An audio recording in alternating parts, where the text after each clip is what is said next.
نحمده ونصلي علی رسوله الکریم اما بعد اعوذ باللہ من الشیطان الرجیم بسم اللہ الرحمن الرحیم۔ دوستو، بزرگوں اور بھائیوں، میں اپنے چینل پلے اسلام کے اوپر آپ سب کو خوش آمدید کہتا ہوں۔ حضرت ابو ہریرہ رضی اللہ تعالی عنہ سے روایت ہے کہ رسول اللہ صلی اللہ علیہ وسلم نے ارشاد فرمایا، مجھے میرے رب نے ان 9 باتوں کا خاص طور پہ حکم فرمایا ہے۔ نمبر 1 کہ اللہ تعالی سے ڈرنا، خلوت میں بھی اور جلوت میں بھی۔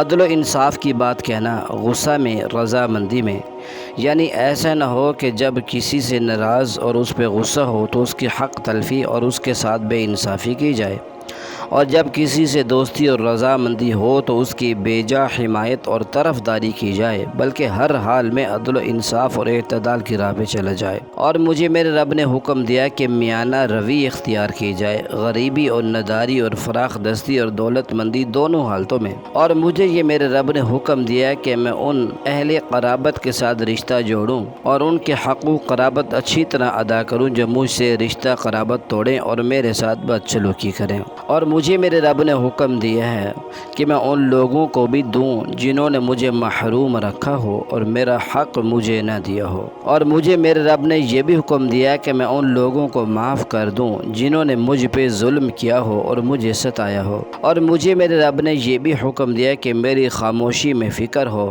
اور میری گفتگو میں ذکر ہو۔ اور مجھے میرے رب نے یہ بھی حکم دیا کہ میری نظر عبرت والی ہو۔ حضرت ابو ذر غفاری رضی اللہ تعالیٰ عنہ سے روایت ہے کہ مجھے میرے محبوب صلی اللہ علیہ وسلم نے 7 باتوں کا خاص طور پہ حکم فرمایا۔ نمبر 1 مساکین اور غرباء سے محبت رکھ، ان سے قریب رہا کر۔ اور میرے محبوب صلی اللہ علیہ وسلم نے مجھے یہ بھی حکم فرمایا کہ میں دنیا میں ان لوگوں پہ نظر رکھوں، نگاہ رکھوں جو مجھ سے نیچے درجے کے ہوں۔ مجھے میرے محبوب صلی اللہ علیہ وسلم نے یہ بھی فرمایا کہ اپنے اہل قرابت کے ساتھ صلہ رحمی کروں اور قریبی رشتہ کو جوڑوں۔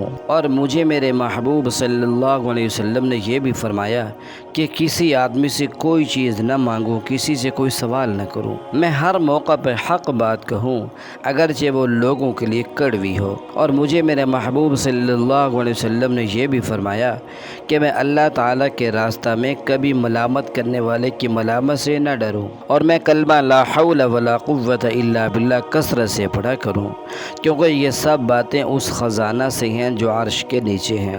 حضرت عبداللہ ابن مسعود رضی اللہ تعالیٰ عنہ سے روایت ہے کہ رسول اللہ صلی اللہ علیہ وسلم ارشاد فرمایا، قیامت کے دن حساب کے لیے بارگاہ الہی میں جب پیشی ہوگی تو آدمی کے پاؤں اپنی جگہ سے نہ ہل سکیں گے جب تک کہ ان باتوں کا جواب نہ لیا جائے۔ نمبر 1 کہ بندہ میں نے تجھے زندگی اور تجھے عمر عطا کی، تو نے اپنی زندگی اور عمر کو کن کاموں میں خرچ کیا؟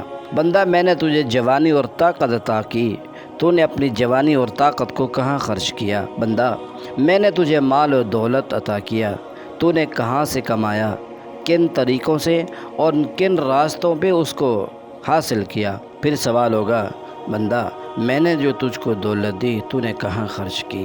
پھر سوال ہوگا، بندہ جو کچھ تجھے معلوم تھا، جو کچھ تیرے علم میں تھا، تو نے اس کے اوپر کیا عمل کیا؟ اللہ تعالیٰ ہم سب کو تیاری کرنے کی توفیق عطا فرمائیں۔ کیسی لگی ہماری یہ ویڈیو؟ اپنی رائے کا ضرور اظہار فرمائیں اور ہمارے چینل کو سبسکرائب کریں۔